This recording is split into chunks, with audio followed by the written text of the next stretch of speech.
And the left in particular, especially the radical left, and those are where the real psychopathic types hang out, they're unbelievably good at manipulating guilt. And so, yeah, they're unbelievably good at. I mean, these phantom figures, these ghouls, if you will, I haven't really seen them or their powers, but like I don't see a lot of right-wingers suddenly just, you know, bending to the powers of the woke whisperers, you know? Oh, bloody hell, they're making me feel guilty. I can't use the N-word anymore. 65% of voters feel America hell. is on the wrong track. And 37% of them feel the country's problems have gotten so bad we're now in danger of failing as a nation as we come up on our 250th year anniversary. That's right. Psychologist and author Dr. Jordan Peterson is here to react. Good morning. Good morning. Thanks for joining us. What is your reaction to this? Oh, good morning, bloody hell. Oh, I gotta tell all of you about Grandma's brush. Oh, the strokes.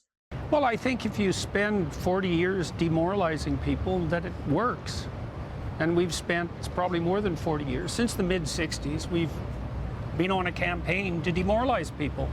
I think it started with the Club of Rome types who claimed that the world was overpopulated and that we're all headed to hell in a handbasket, and there's no evidence that any of that is true. I mean, the idea was that by the year 2000, everyone would be starving to death and that commodity prices would shoot through the roof. And What are you talking about? Like, if anything, we've been getting the model of Steven Pinker for a very long time now. That seems to be the popular one, isn't it? That global poverty, thanks to neoliberalism and neoliberal policies, has been in the sharp decline. And then once you obviously examine what Steven Pinker's numbers actually demonstrate and show, and if you remove China from the equation, at the risk of being called a tanky, I gotta say the stats on the elimination or the reduction of poverty once you take China out of the equation, oof, yeah, a lot trickier to keep passing off neoliberalism as being the sole reason for the decline. Also the standards, by the way, Steven Pinker's standards, where he set the bar for how much is poverty going to be qualified by, that also plays a lot into the numbers. I would watch Mehdi Hassan's takedown. Actually, maybe we can even watch it later if we still feel like we got Steven Pinker on the brain. But no, it has not been consistently doom and gloom. that the planet couldn't tolerate 3 billion people or 4 billion people, and all that turned out to be utter nonsense. We're richer worldwide than we ever were before. There's absolutely no shortage of resources. Commodity prices have gone down. I mean, just I gotta ask, Jordan, where have you been hanging out, shopping, or do you not notice the change? You not noticed an increase in the cost of goods and prices? What's it go? You not noticed any of the inflation? I mean, come on. I don't gotta be like, well, I'm truly a man of the people. Okay, I've had jobs. I've had blue-collar jobs. I've worked construction, so I know what it's like. But I still shop for my own groceries, I guess, and I've certainly noticed, a bit of a change in the cost of everything. Just bluntly saying, everything, like across the board. Some things more ridiculous than others. Yeah, like milk and eggs. Like, well, it's a lot more than it used to be. We're world record harvests this year, and all you ever hear is doom and gloom. It's the most generic statements. I love it though. It's a bizarrely strange, sour positivity. Oh bloody hell! The crops. Have you seen the bounty? The bounty this year. Bloody hell! In ways we never expected. Yeah, and I've been thinking about that a lot, and because I tend to think about things psychologically, obviously. And my sense is that people who want to garner power to themselves use fear. And I think that's how you can tell real leaders. Sorry, what is this? What is this fucking freaky ass? What is going on here? Are they in a reality cooking show? Like a food cooking show? That's also about racial disparities. It's called Melting Pot. It's going to be delicious, both nutritionally and, of course, for the mind as well. Why are you all staring at him? Is this the audience, or is this considered part of the audience? Like, are we allowed to eat the food? No, we'd actually prefer if you sit still perfectly and then stare directly into Jordan Peterson's eyes. Yes, but don't make eye contact. Do not look at him in the face. You have to look at his fork or something around it, just his purview. But make sure, just make it look like you're focused on him. Yeah. You can tell real leaders from wannabe tyrants is that if they're trying to terrorize you. Okay, so if you just missed it, if you just tuned in, he started the sentence with, I think about the world, with a psychological brain. But that's why I can tell the difference between authoritarian leaders and tyrants. And it's oh, well, thanks. Oof. Glad you got that figured out. Someone had to, right? into Use his granting mind. them all the power, then they're essentially tyrants and not leaders. And you see that happening everywhere. Jordan, who are the 35% who think we're on the right track? Who are those people? They're Oh, the dreamers. Yeah, the silly few, you know? probably people who are temperamentally optimistic. You know, I mean, some of what. See, I'm extremely positive. You can probably tell, right? Like sometimes a little too much, a little bit too silly, a little bit too that kind of stuff. Yeah, so I'm a very bubbly, positive person, and you can kind of see the writing on the wall, Jordan. I mean, you know, if you don't ignore it completely, you know, if you don't just completely just like turn your eyes off, like I don't know how you can turn on the news on any given day now and see things like headlines where you just wouldn't have seen them before, where it's just like, yeah, the streets in Sicily are so hot that people are actually getting very serious burns by falling on the roads. In some parts, the roads, the asphalt itself is on fire. Yeah, and then we have but to look to the waters, yeah, near the Gulf of Mexico, where there's just mass death occurring because you have this like slight little increase in the temperature of the ocean. It can't hold oxygen as much. There's just like hundreds of thousands of dead fish and marine life. It looks like something out of the Bible. It do, yeah. It's not great. It's not great. And again, super optimistic, bubbly person. Very happy, and actually I have a lot of great things in life. I have a son that I love dearly beside me. I have a partner that you know, I also love incredibly. Very, you know, I got what I love my job. I like what I do. That as well. I feel very lucky and blessed to be compensated to do the whole entertaining thing. That's pretty fucking awesome. Yeah, I have all the check marks. I the conservative fucking book. I'm everything you're supposed to be. You know, I'm living the dream, the Canadian dream. You know, all I got to do is have a kid, and then everything will be exactly on paper as I'm supposed to. And I see the fucking writing on the wall, though. You know, because you know, like you, like a lot of people, I love my friends, my family, I love my community. I absolutely adore meeting like-minded people, and then you know, lefties are pretty fucking awesome. I don't want to see them perish, burn, and starve. And but a lot of people are suffering right now. Like again, you'd have to turn it all off. You'd have to actually not care about anything to ignore what's going on in the world right now. You'd have to just be like, oh yeah, yeah. Well, that's a doozy, ain't it? Determines people's attitudes about the future varies with the circumstances. Yeah, I got a some Chico. people, you know, they're so optimistic by central Fucking love temperament this guy. that even if they're in a crisis, they're Dude's not my going to be everything, upset. you know? So that's a good thing. Yeah, well, they also tend to be conservatives because we know as well that the Look at most that. unhappy Look at that people, angel. the No most bad things can unhappy come to him. people are liberal men. All right, and this then is- I think the next This most is a reason unhappy for people living. are That's a liberal reason for women. fighting right there. And so, well, so the Bloody happy ones hell. are Bloody hell. optimistic and they tend to be conservative. I know you told me you spend time in Boston, a lot of time in Yeah, Boston, but yeah, you're yeah. Canadian, but you spend a lot of time in America, so you got a sense of both. So is your sense that America feels negative about our own country because of a deliberate plot to make us not like what we have, feel guilty for what we've obtained, to resent our past? Or is this something that just happened? Or do you think it's someone scripting this? Well, I think there's two things that are happening. Is that the culture war is a war between systems of ideas, and it's essentially a war between the ideas that are part and parcel of the classic. Bro, what mixes that? I got two rescues. They look just like that. So according to 23 and Doggy Me, he is American Village Dog, which is the most common street breed. We adopted him from Mexico. So he's a street dog from Mexico. He was raised on the streets. Yeah. And he's still got a lot of the streets in him. You know, he doesn't turn down from a fight. I'll say that much. Western tradition that's grounded in the biblical corpus, essentially. So Judeo-Christian culture, and the counter-reaction to that, which is kind of what post. I mean, he's not being totally dishonest here. The culture wars, as it's framed by the right, I'll have you, is in their own eyes the battle between traditional conservative values, Christian morality, what they see as Judeo-Christian Western values, aka, you know, the dominant white colonized ideology, basically in perpetuity, which a lot of people in today's day and age kind of see as like, well, that's fucking, I don't know, biblical. I don't really want to go back to, you know, when we didn't know what the germ theory of disease was. And we kind of stoned kids to death. Not like with drugs, like with rocks. I mean, we grab a bunch of heavy rocks and then we throw them at a child until we crack their skulls and bones, and then they die. And one of the reasons you could do that, according to the Bible, is if they get kind of like uppity, like if they talk back a little bit, you know, to their parents or to other peers, we would stone them to death. So I don't want to go back to that.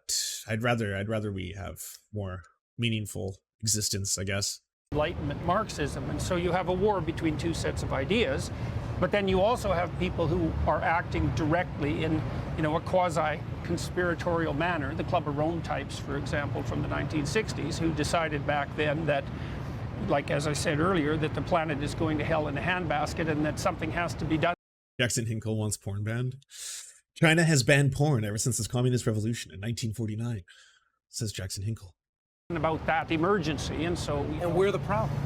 We're the problem. Yeah, there's too many human beings on the planet. That's a good way of identifying people who are definitely not your allies. If people who think there are too many people on the planet, that is not a good thing to think. Yeah, those are eco-fascists. Fuck them. Yeah, honestly. And then usually it's pretty fucking racist to think that way, right? Because it's going to be like, well, yes, there happens to be billions of people located in parts of the earth, but in lots of sections, they don't produce the same carbon output as a lot of the West does. Like per capita, the amount of volume that we produce is far greater. A lot of the countries that do have incredibly vast populations are suffering immensely under climate change. Like, I mean, 1/3 of Pakistan was underwater last year. That's significant. That's like something with genocidal, that's got genocidal implications. Can I just ask you, just about our country in particular, yeah. There's so much to like. We used to be a country that was too boastful, where people were like, enough with America being the greatest, and we walk on water and we didn't see our problems. Now all we see is problems. Like, what happened to that school of thought where your team was the best team? And the problem maybe for critics would be the arrogance of Americans. Now we have no self-esteem and we want to apologize to everybody. When did that happen, or do you not see it? I think that emerged out of the 60s as well. I think the universities had a lot to do with that. There's the left-wing tyrannical types are particularly good at manipulating guilt, and that actually works quite well on conservatives, because conservatives tend to be more conscientious.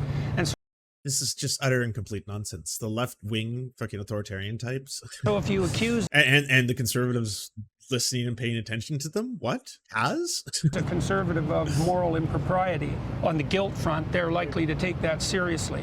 You know, if you say to someone who's more conscientious, look, you know, you're probably a little more sexist than you could be, and you're probably a little more racist than you could be. The conservative type who's conscientious is going to think, well, you know, I'm really not perfect, and there are ways I could improve, and I could look at myself, and that's fine, because you should look at yourself. But the problem with it is that it allows the psychopathic types who are manipulative and power hungry to use use your guilt as a lever.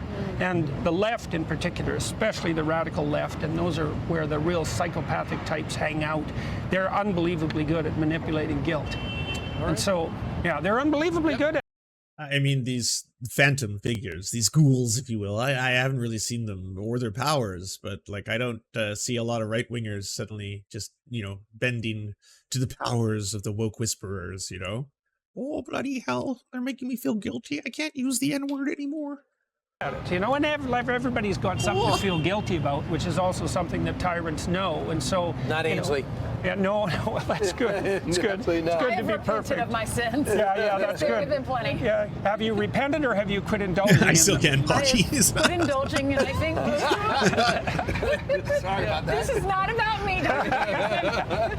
That's between me and my God. Right, as it should be. I did want to ask you about the marriage statistics and the statistics for ruling out children. 1 in 4 are now ruling out kids. I'm wondering if they'll change their minds when they get older, because I know I did. I focused on my career, and then the children came, you know, I wanted to have kids in my late 30s. But then 2 out of 5 think.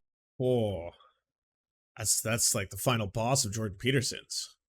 Oh, and what were you doing? Were you wearing lipstick, red lipstick? How much did you wear? Did you parade around like some kind of a charlotte? Huh? A harlotton? Exposing your cleavage? Marriage is an outdated tradition. That's pretty sad.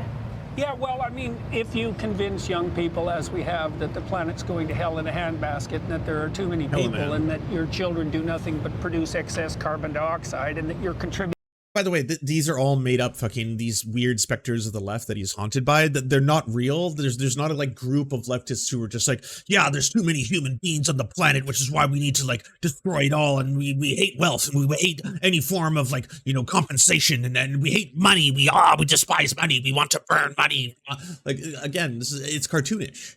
Absolutely cartoonish. And if people are telling you, hey, by the way, we should do something about this, we have very, very easily discernible science at this point that's non-controversial about how climate change is affecting the planet. And look, a lot of the predictions they're making, they are astute. They're coming true at such a fucking frequency that it's almost astounding. One would think it was magic if they didn't understand what the fuck was happening in real time. And when you do, you're like, oh shit, all right, okay, that's easy to understand. Can we do something about this? The answer is it's complicated. Certainly is. It's very difficult, especially on an individual level. I mean, not as much as you would think, really. This is a global problem, one which will require the coordination of the entire human race. Yes, it is going to require the coordination and cooperation of the entire human race. So it's the opposite of what Jordan Peterson is saying. It's not, hey, by the way, we're trying to divide all of you and make you feel guilty with the power of the culture wars and our woke whispering and all this kind of weird ass shit. That's not, none of it. It's not it. That ain't it. None of it. It's that, yo, we need to come together. We need to work together. We all do. I'm like globally. This is not a, hey, we should all fight each other and hate each other. This is, we need to wake the fuck up and we all need to collaborate on this. And certain countries are showing the way. Certain countries are having fucking incredible amounts of energy that are generated through renewable resources. Again, you about to look at how China is operating in that respect. And then don't let them cuck you, America. Beat them. Beat them. Don't get cucked. Are you serious? This is like your greatest fear. It's all about swinging dicks, isn't it? So swing that dick. Swing the mightiest of penises. And that has to be the one that is effectively going to be trying to destroy climate change. Destroy it. Think of it as your enemy. Leading to the destruction of the planet, you know, by planning to have kids, then the moral kids are going to start wondering about whether or not and like, why the fuck do you think that people don't want to have kids? Like, it's just like, oh, it's weird. We look at these stats and then they say they're unsure about the future. And it looks like the majority of Americans, what is it, 57% can't afford an emergency?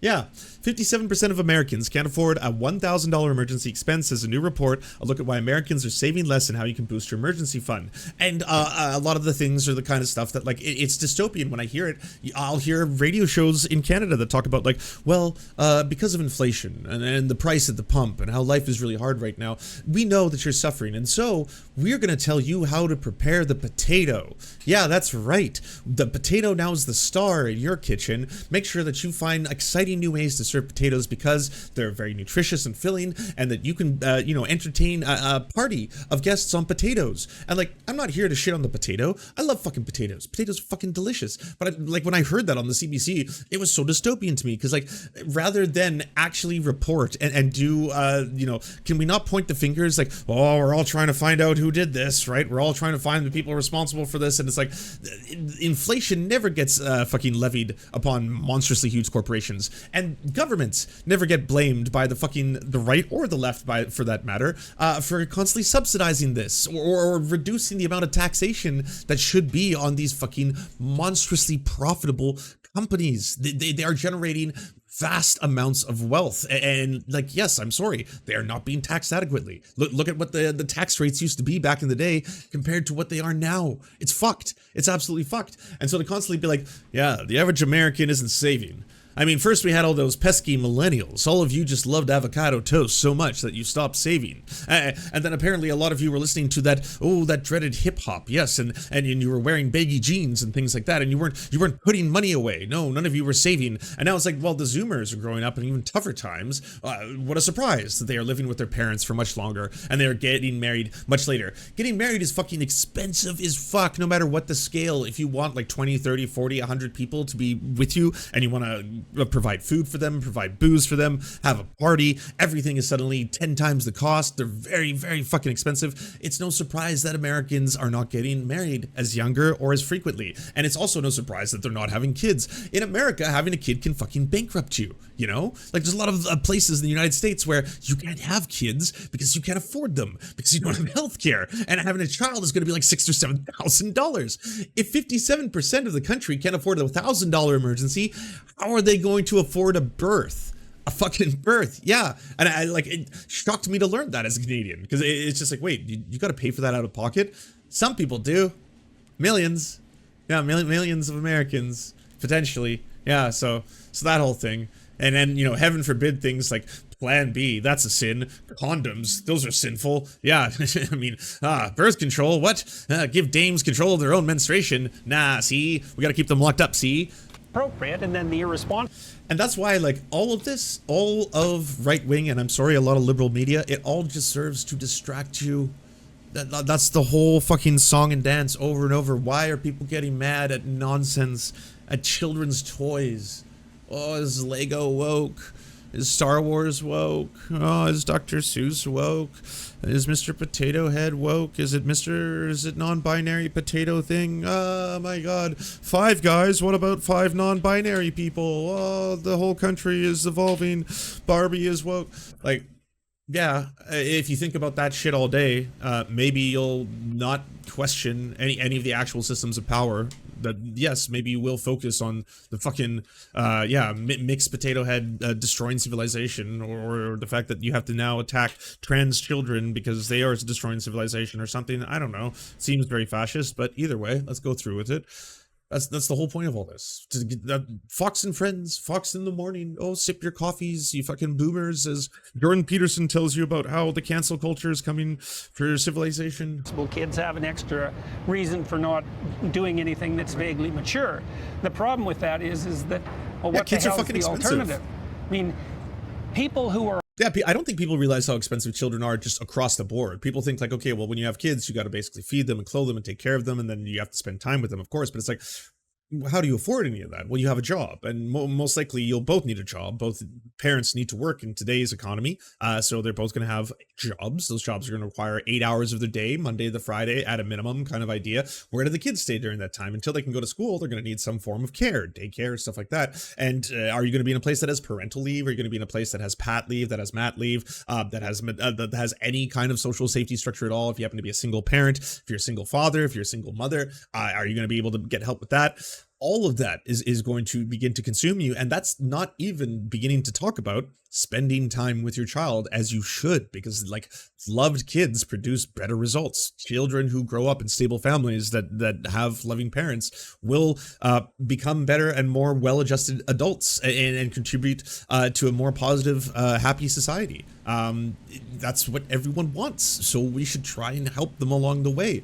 We should, like, the same people, this is why it just fucking crushes me. The same people, the Jordan Petersons, the right-wingers across the board, Stephen Crowder, Tim Pool, all of these monstrously weird-ass hypocrites, they always talk about how they want people to have more children, and how they want civilization to be more traditional, and there has to be the family unit, and there has to be a mother and a father and all this kind of stuff. Everything that you advocate for is an obstacle to that across the board.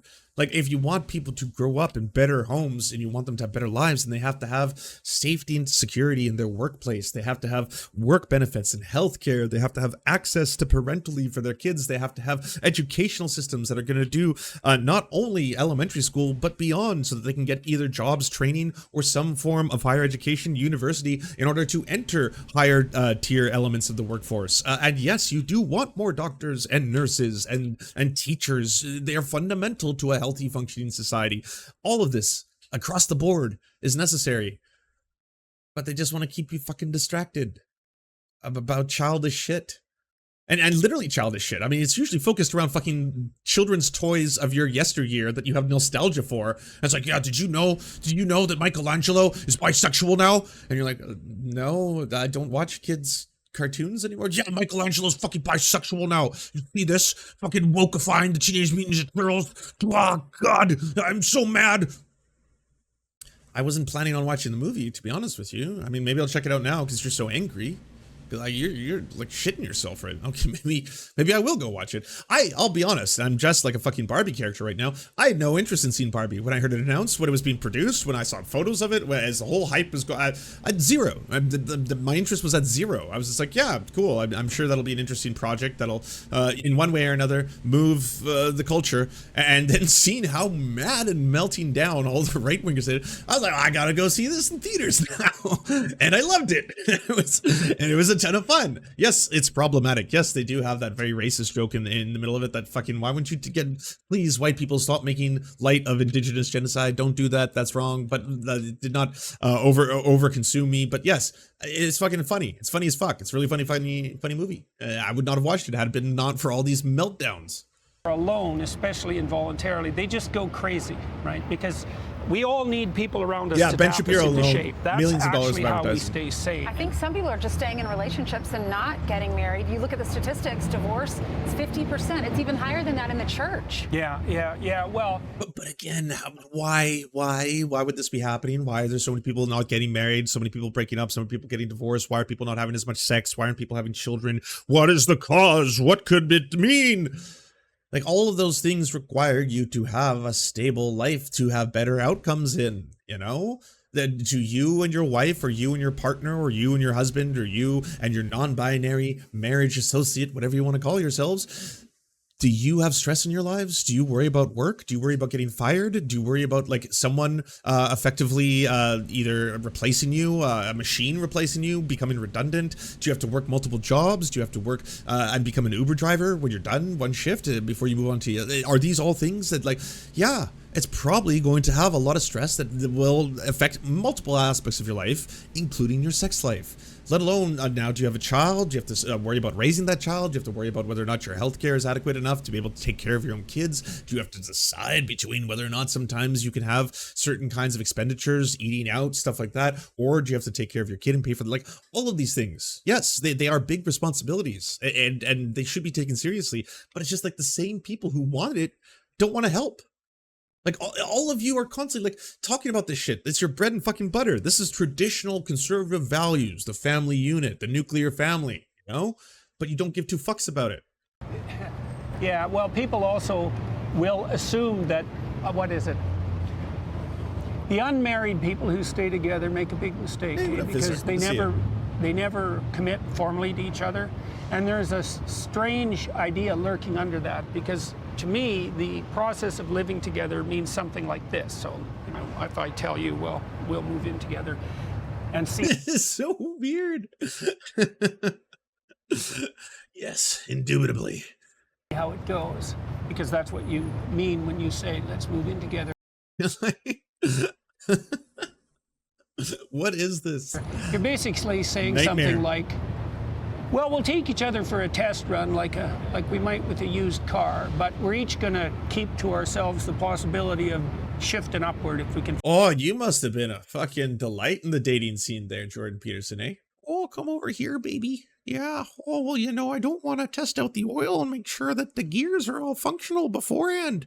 You know, I kind of want to have a drive for the first time when we say our nuptials. Yeah, then we'll consummate. Oh, we'll consummate so heavy. It'll be like grandma's brush all over you. Find someone better. Right. And that's really not I can't do Jordan Peterson anymore. It's too much of a basis for a long-term relationship. You have to say, yeah, that's right, I have the right to upgrade. You'll do for now, but I have the right to upgrade. You'll well, do for now. absolutely. But they don't. Well, you'll do for and the now. thing is that you do. it's a real insult to the person that you're with, and it's an insult to yourself too. Plus, you don't really commit, right? Because you always got a back door open. And the problem with not committing to a long-term relationship is that the bloody thing is. Okay, so there's nothing stranger to me than this weird assumption that you're going to have the most satisfying fucking marriage of your life if you suddenly consummate with someone for the first time. Not only with them, by the way, but ever.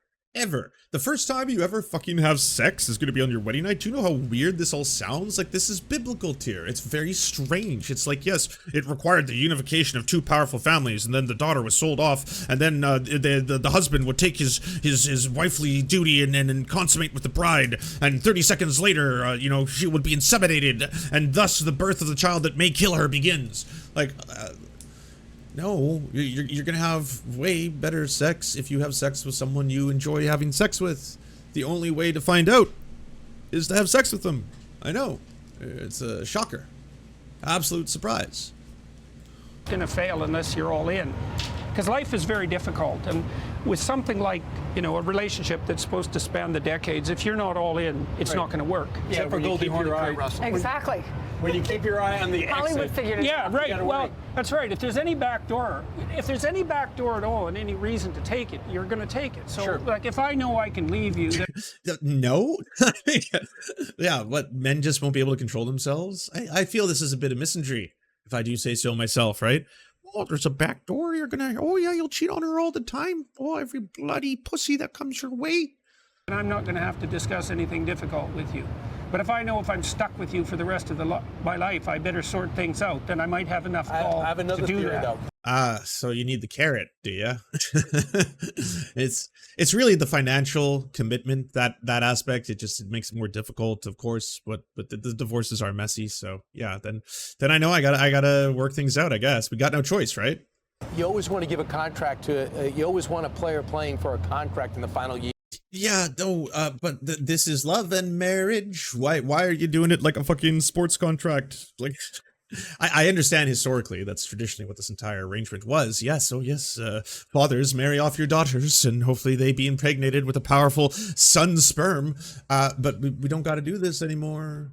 We can find out what works for everyone. For some people, yeah, monogamy. For some people, polyamory. For some people, they just want to be single, and that's okay. Totally okay. Totally okay. It's just weird to try and impose upon everybody the same thing, right? Then that's what I would say is authoritarian. Every single person is just expected, you know, y'all gotta meet up. So if every year they're playing for a renewal, you could get a better performance year to year. You don't take anything for granted. What the fuck are you talking about? Are you buying a car, son? What's going on here? Well, I think you can't take anything granted within the confines of a marriage. I mean, Right. maybe I misunderstood what you meant, but you can't take things for granted in a marriage either, because gotta perform. unless you continue to No, of course, and then you're gonna see lots of cantaloupe, but you don't take the first melon. No, you rub it, you bump it a couple times there, and then you'll find out. negotiate, you lose track of each other, and then things wander apart. Right. And so you have to be on your best game all the time if you want to keep the marriage alive. You should be anyway. I'm just saying. Jordan and I, we've been over the last couple of days talking. I mean, you should be in a loving relationship with someone who reciprocates it and that you both want to be in. And then, yes, no relationship is going to be without work and struggle. And if you love someone, you're going to have to put in the hours in both directions. And then you also have to be vocal about it. By the way, my dudes, by the way, guys don't express themselves enough in this arena. If you are unhappy about things, don't keep it inside. Do not compartmentalize. Express yourself, tell, and explain why certain aspects can make you feel sad or unhappy. And then if you have someone who loves you, they will work on finding a way for you both to be happy together, that kind of shit, right? Don't listen to this. It's all bizarre lobster claptrap. About the survey that's come out. You know, a lot of people think that kids who are in college. And honestly, for a very long time, things were incredibly shitty for women in general in the entirety of the, let's say, dating scene. It wasn't so much a dating scene as it was the selling and bartering of property. Yes, human beings as a form of property, a commodity, and one powerful family trying to associate with another through the bonds of Christian marriage, where the virgin daughter will be consummated with the first time, thus being impregnated, most likely with a son, if the moon hath risen in the third quarter. Like, whatever nonsense they were into at that period. We've come a very long way, and yes, the standards for men are also being raised, because while in one direction, it has been a very long time thing where these standards for men, both wooing and consummating with women, in many ways were very low. And in many ways, as women have gotten more rights, there's no way I'm saying that there's equality yet. That's one of the things that we're fighting. But along the way, they have started to, and I think fairly, ask for a higher quality of partner, or maybe desiring no partner, or maybe wanting to just work, or maybe whatever fucking reasons they have, right? Stop trying to impose this weird old-fashioned, like, oh, this is why it's falling apart, you know, oh, marriages, no one bloody hell's getting married, and like, it's like, there's a lot of reasons why people might not do that right now, and we should be working on making like life as beneficial and equitable for as many people as possible. You know, the same equality of opportunity across the board. Are predominantly leading. You won't be able to control way to for the left, equality of you know? outcome. Now there's this new But survey equality of that has opportunity. come out that has shown that 12th grade high school boys are trending conservative, whereas 12th grade high school girls And by the way, do you know in large part why a lot of that is? A lot of that does have to do with the fact that like a lot of boys who are using social media at a faster and longer rate now than they did in previous generations are being exposed by the algorithms, by the fucking Andrew Tates of the world, the fucking Sneakos of the world, the AI driven, highly beneficial clickbait, incendiary content that is most likely going to be not the way that your parents are talking, or not the way that your peers or you know, teachers or other people in your life or family members speak. Suddenly you have someone who is, oh wow, this person is quote unquote edgy. This person is saying a lot of things, and this person is acting in a way that all of us being dudes have been programmed to think that this is what a man is supposed to be, right? Supposed to be tough, physically strong, muscular, able to win fights, and then able to conquer and to take what you want and to control the world, manipulate the entire game itself. Hey, did you know that you're actually inside a matrix? We all are, and you have to take the red pill because only then can you unlock the secrets of how people are taking advantage of you, and how like it sucks because so much of the bullshit that is being sold to you by an Andrew Tate is actually going to make the lives of men miserable. It is going to make the lives of young boys so much fucking worse. He's going to tap into the truth. And the truth is that, yeah, a lot of people's lives are shitty, and it doesn't matter if you happen to be a young white male. You could be a young white teenage boy and still have a fucking world of problems, still have a world of shit, still live in a broken home, still live in a fucking terrible environment. And the people around you on one end, you're seeing like fucking liberals and shit being like, well, you have to learn about how you have privilege, blah, blah, blah.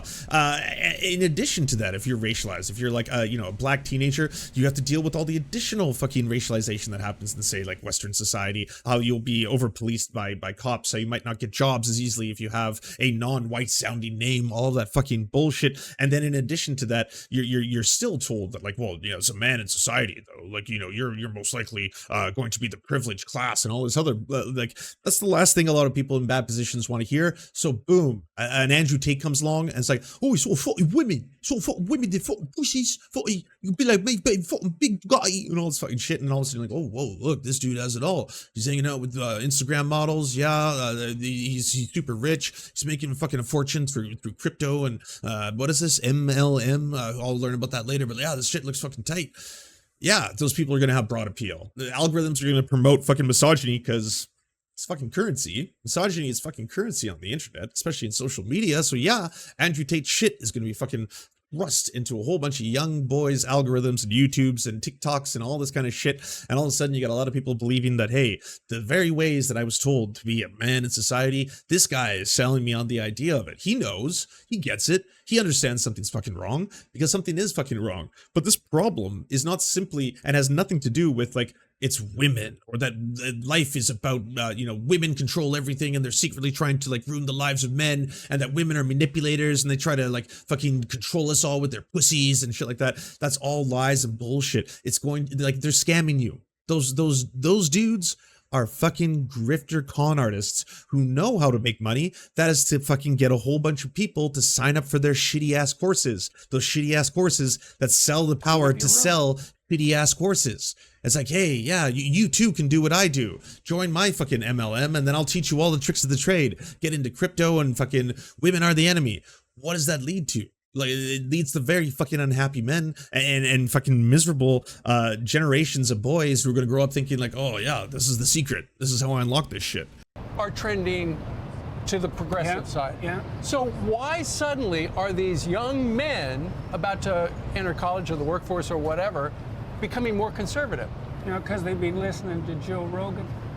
Yeah, well, really, so? well, that's definitely part of it. I mean, there's. You're not kidding. No, I'm not kidding. I'm not kidding at all. There's a countercultural conservative movement that's very, very powerful, and I also think that the young men who are tilting in that direction are at the forefront. The young women will follow. It'll be a 5-year lag or something like that, but the young men will get there first. Well, So that's how it looks. You see a that lot of the note- combat sports more getting into that. The combat sports, you see Zuckerberg and now doing it.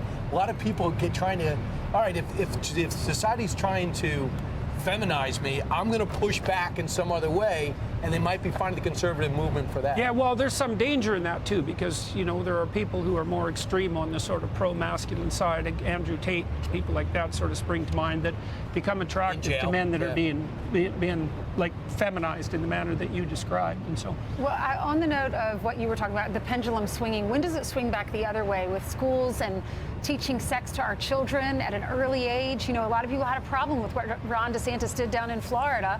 I didn't, because I have a child going into 2nd grade. We're not talking about sex. We don't talk about that at all.